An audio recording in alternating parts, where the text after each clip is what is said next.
There's no secret that if you are going to achieve anything in this life, you need the secret ingredients of focus. I think focus is one of the most essential components to achievement. Focus is the ability to stay true to, stay locked into, stay dedicated to what you committed to do long enough so that you can see the change happen on the other side of your commitment. And for most of us, we struggle with focus, and we struggle with focus for many different reasons.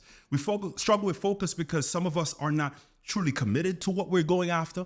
Some of us struggle with focus because we don't have clarity about what we're going after. Some of us struggle with focus, because of our essence, our makeup. There's some genetic things that are happening. There's some things happening in our mental health that affects our ability to stay focused. We all struggle with different reasons. And what I hope to encapsulate in this moment in time is to touch on something that I believe is paramount and not talked about enough as it relates to what you need to have in order to stay focused so that you can finish. Cannot break this down for you. It's not just about starting. That's a different message for a different day. I understand that most of us struggle to start. What I'm really after right now is for those of us who find ourselves starting, but we don't have the focus necessary to finish. And if you start but don't finish, and keep starting but don't finish, eventually not only will you deal with a deep level of frustration, but you will actually lose respect for yourself. And I need you to respect you, because until you respect you, you can't take a hold of the mantle that is for your life in order for you to step into and achieve and to sustain the level of success that you desire. I need to drop it in the chat. Today, we are talking about focus. And I want to help us to understand that the number one killer of focus is a distraction. Distractions are the kryptonite to focus. But today, we need to truly talk about distractions in an entirely different way. Today, I want to help you to look at distraction through a different lens, because trust me, to overcome it, you must understand it. Let me say that again. In order to overcome it, you must understand it. In this life, you cannot overcome what you don't understand. Come on. That's why wisdom is the principal thing. That's why knowledge and understanding is so essential, because without understanding a thing, you may be able to confront it, but you will never conquer it. Come on, y'all. So to overcome it, we must understand it. Can I help you to understand distractions today? Because distractions are the things that are set in motion to ultimately derail you from achieving your destiny. My goodness gracious. I want to talk about distraction really quick, and I want to give you 3 profound thoughts around distraction for us to kick this conversation off. And if I was to title this section anything, I would call it the veil of distractions. The veil of distractions. The reason I want to use the terminology veil, because distractions are one of the most subtle things, come on y'all, that can happen along the pursuit of our progress or purpose. And they're so subtle at times that we can begin to embrace what is actually fighting us. Come on, y'all. And so I want to be able to illuminate so that we can eliminate these distractions. Here's the first thing I want you to understand: that deception disguises itself in the attire of distraction. Let me say it this way, and I'm going to break it down for you. Deception, come on. Being told a lie, being the truth being hidden from you, usually disguises itself in the attire of distraction. What I mean by that is that if deception could wear an outfit, the outfit it would put on is a distraction. Come on. Because what deception doesn't want you to do is realize how bad it really is. Come on, y'all. So it will disguise itself in something that looks small, but is actually big. So you may only see it as a distraction, but ignoring or yielding into or leaning into that distraction can actually cause you to fall into a trap of deception. What I'm helping you to understand is that the little things, if you're not careful, the little distractions, can I come into somebody's living room now? The little distractions, if you allow them to perpetuate in your life, they will lead you down a path of deception, which will actually cause you to fall into a trap of deception. What I'm helping you to understand is that the little things, if you're not careful, the little distractions, if you allow them to perpetuate in your life, they will lead you down a path of deception, which will actually cause you to fall into a trap of deception. Come on. And ultimately cause you to dilute yourself and to derail what you're going after. Don't entertain distractions that come in the form of little things, because the little distraction, if you feed it enough, will ultimately turn into the deception that will derail your destiny. There's a saying that I have that says, the lion you feed is the lion you'll have to tame. Come on, y'all. It's still a lion.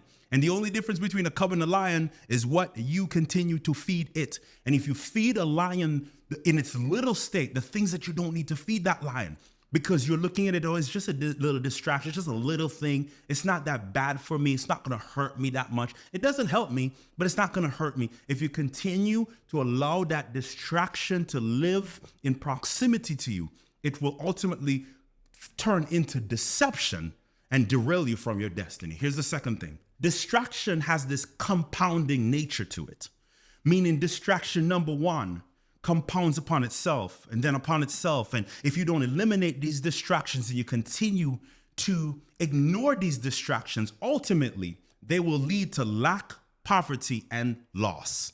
Let me say this again, that most people who end up with loss and poverty and lack, it started because there were distractions in their life that they did not illuminate so that they could eliminate it. And because they continue to turn away from or dilute the true power of that distraction, that compounding effect of the distraction on top of distraction on top of distraction ultimately leads them to poverty or loss. Let me make this practical for you.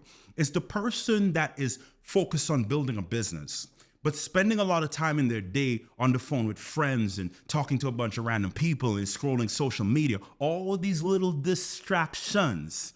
And you may just think, oh, I did it today for 30 minutes, and maybe I did it yesterday for 20, and the day before I did it for an hour. But at the end of your week, you realize you spent 4 to 5 hours being distracted. And the compound effect of that distraction at the end of the month will have you looking crazy when the rent is due, but your account say, I'm not cooperating with it. Come on, y'all. So the compounding effect of a distraction will lead to lack, poverty, and loss. You don't just arrive at lack. You don't just arrive at poverty. You don't just arrive at loss. That is a compounding effect. Let me go deeper. You are dealing with lack, poverty, or loss right now in your life because of the compounding distractions of the generations that came before you. I'm about to come in somebody's house right now. That your ancestors and maybe your parents dealt with distractions that they allowed in their life, and they continue to compound. And now you are reaping the true manifestation of how the generation before you didn't deal with the compounding effect of the distraction. If you ignore distraction number one, and you keep ignoring those distractions over time, they will compound, and the result in your life will be lack, poverty, or loss. Can I keep going, somebody? Come on. Is this helping anybody? Here's the next thing that I want you to understand. That without clear and focused intentions, distraction becomes a destructive force. If you don't have clear and focused intentions, I'm always a huge component, a huge person. The biggest thing to me is to tell people this. Let me get my words right. Is that you have to go into your day with some intention. Because if you don't go into your day with intention, the day will give you some intention. And usually the intention that the day gives you is everybody else's attention. Come on, somebody. And if you keep allowing everybody else's attention to direct your intention, then ultimately you'll get to a destination and realize that where you are is not aligned with your intention. And there's nothing worse with getting to a place and realizing that where you are is not where you want it to be. But the only reason we're there is because we're not going into our day, into our meetings, into our time, into our interactions with some intention. What are you looking to get out of life? What are you trying to get out of the day? What are you trying to get out of the month? What are you trying to get out of your relationships? What are you trying to get out of this interaction? Without some intention, you will be destroyed by distraction. Come on, somebody. I'm trying to help you to understand today that without focused and clear intentions, distraction becomes a destructive force. Can we go deeper? I'm getting hot in here, but I love it. I want us to understand that as humans, because I'm hoping everybody watching this is humans. I know we're in a day and time that I got to make sure people are human. All right. As humans, it is so essential that we understand our humanity and that we embrace the beauty in our humanity. Being a human means that you do have potential, but you also have limitations. And a limitation shouldn't be taken as an insecurity. A limitation is really an invitation for deeper connection. That where you're weak, somebody else is strong. That your gap is another person's gift. So you're designed to have areas where you're not strong so that you can connect with people who are strong in those areas so that you don't settle into isolation. Can I go there? I want to help us to understand when we're most, how can I put this, vulnerable to fall into distractions. I think it's important for you to have the awareness, and that's my goal, because I believe that when you have awareness produces ownership. The more you have an understanding of where you are, who you are, what's standing in your way, what your unique challenges are, where you want to go, how you want to execute, the more you have awareness is the more you can take the action steps that's necessary to create change in your life. So here's one of the reasons. I'm gonna give you 2 quick reasons where we're most susceptible to falling for distractions or falling into distractions. Here's the first one. You yield to your distractions when you are disconnected from your purpose. When you are disconnected from your true why, from your purpose, it is easiest to yield to distractions. Purpose and your why is a pulling force. Come on. It is a force that whether you realize or not, it pulls you into the direction of your destiny. And if you don't have that clarity of purpose, if you're not connected to purpose, you have no pull. And if you don't have any forward pull, then you will be pulled back by the resistance that's attempting to keep you where you've always been. Do you know that there's a tug of war happening between your history and your destiny for your soul? That might be too deep, but we're going deeper than motivation today. And so what I want you to understand is that when you're not connected to that purpose, you're always left susceptible or always left vulnerable to the distractions that will occur. Because the distraction is serving a purpose. The purpose of the distraction is to keep you where you've always been so that hopefully you can go back to where you've come from. And if you're going to move forward, you need to be connected to your purpose. Here's the next thing I want you to understand is that you yield to your distractions when you're in discomfort. We got to go here. You and I both understand, and we've talked about this so many times, that you cannot truly achieve any sort of change, catalyst to your change, really becoming who you desire to become. You cannot arrive in your comfort zone. And in order for you to achieve what you've never achieved before, you have to do what you've never done. And to do what you've never done, come on, y'all, you got to be who you've never been. And to be who you've never been, you have to think like you've never thought. Can I keep going? And to think like you've never thought, you have to be in environments that conflict with how you've always thought. And when you go into these environments that conflict with your programming, not because they're always bad, but maybe because they're pulling you into a breakthrough. They're challenging you because you're in rooms where people are using words you don't understand. Come on, y'all. Or they're interacting in ways that you're uncomfortable with. Or they're asking you questions, or they're speaking about their success, and it makes you feel somewhat intimidated. Let me tell you something, that when you find yourself in a position of being intimidated by your surroundings, you're always left with a choice to either grow or to get the heck out of there. And I'm telling you right now, when you respond to it by growing, that has the ability to stretch you into becoming what you've never seen, but what you already possess. Can I tell you that what you will become is already here? But for you to see it, you first must be it. And for you to be it, you got to think it. And for you to think it, you got to be in uncomfortable situations. But when we're in that discomfort, the reason it's so easy to yield into our distractions, because as humans, when we're uncomfortable, we try to find things as quickly as possible to cause us to feel some level of comfort, control, or certainty. And those distractions might show up in the form of control, certainty, convenience. Those distractions will show up in the form of, I got you. This is what you've done before. You've been accustomed to being in these circles and this. So you will run back to your comfort zone because you're operating in discomfort. Don't you allow the seasons of discomfort to cause you to succumb to the distractions because you're looking to be connected to something that makes you feel like you're in control, that makes you feel like how you've always felt. So let's fly through this really quick because I want to give you a clear path to being aware of your distractions and ultimately eliminating them. Here's the first one. If you're writing, you need to write this down. The first one is you can't eliminate what you don't illuminate. You've heard me say this so many times in the beginning, that to eliminate it, you must illuminate it. What I mean by that is that you got to shine a light on the distraction.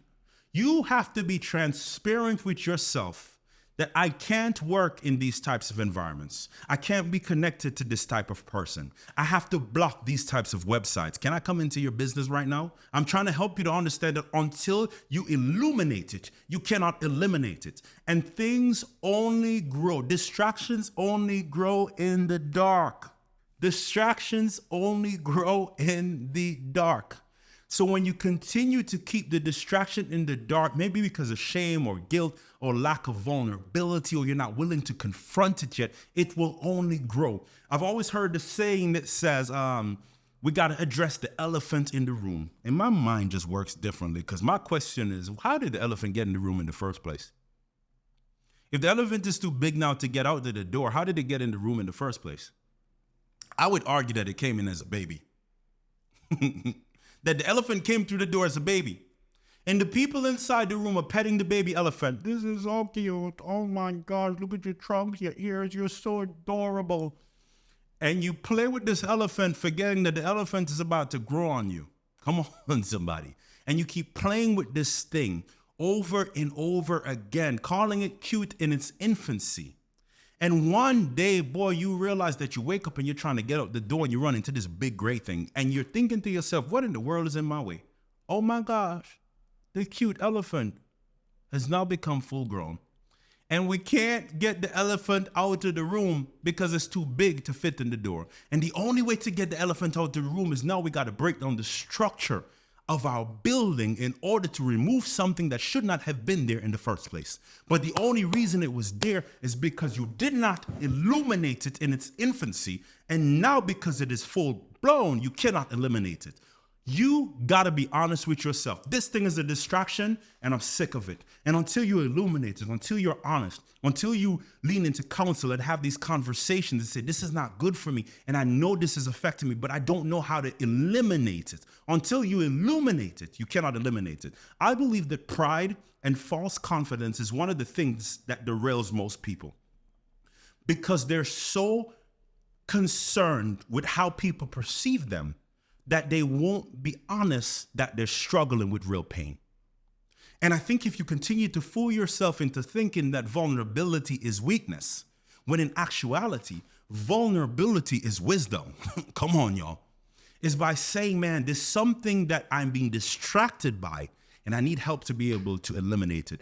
But if you keep it in the dark, the baby elephant will become a grown elephant. Can we keep going? That's good right there. That helped me. Come on, somebody. The second thing is, if we're going to eliminate our distractions, we must understand this, that it takes courage to confront it, but discipline to dismantle it. Come on. There are two things that you must understand if we're really going to eliminate our distractions, is that it takes courage to confront it. That's the first thing we must do. We must confront it. And it really connects to illuminating it. After we illuminate it, now we got to confront this thing. Come on, y'all. We can't just be aware of a thing, but not actually address it. I believe most of us are aware about something, but we're not actually addressing it. We're not taking the action that's necessary. And so you have to have the courage to confront this thing. But in order to dismantle it, and watch the word dismantle is the tearing down of. To tear down, there's a process. There's layers. There's levels to it. To dismantle it, you must have the discipline, because oftentimes the process of dismantling is not pretty. I've never seen a good demolition process. Something that was like, oh my gosh, that is so euphoric. The process of demolition looks nasty. It looks crazy. Come on. It looks destructive. It's messy.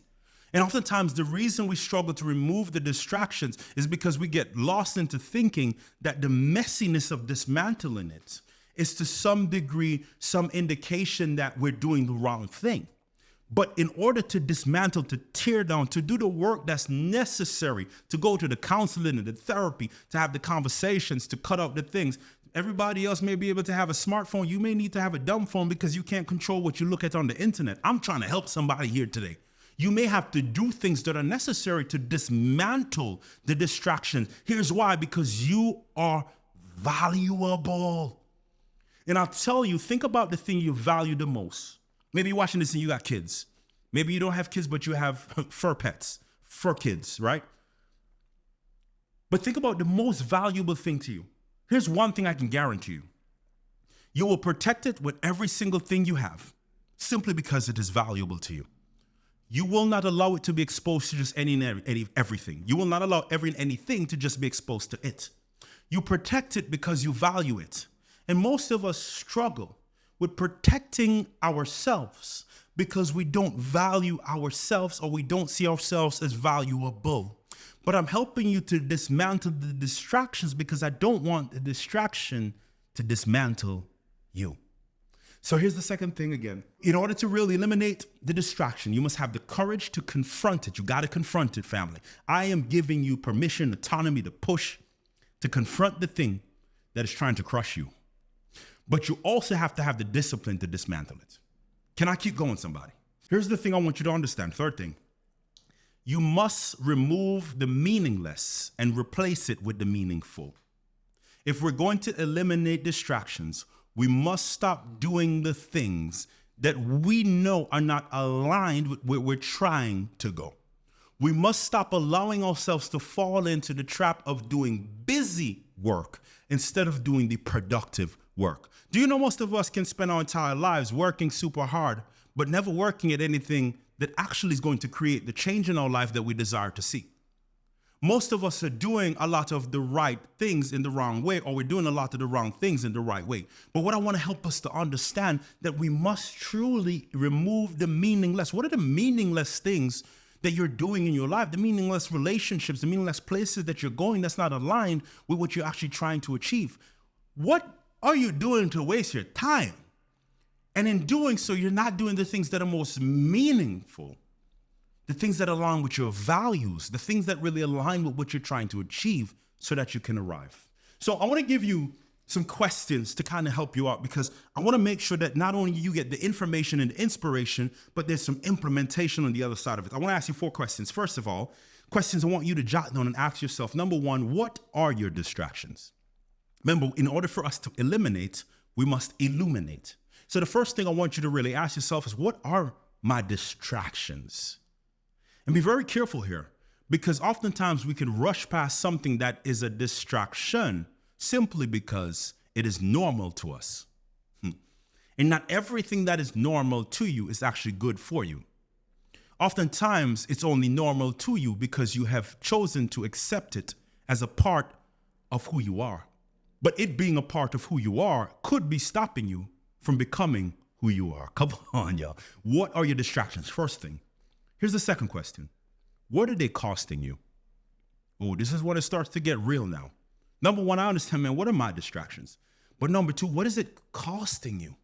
What is it costing you every time you give into this distraction instead of staying true to your deliverables and to achieve your destiny? Here's the third thing. When do they show up? Ooh, that's good.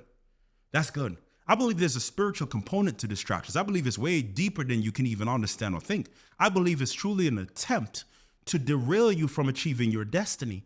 It's the thing that is really sent after you to cause you to diminish your time. So you spend so much time doing nothing that ultimately when you get to the end of your time, you'll realize that you didn't do what you really desired to do.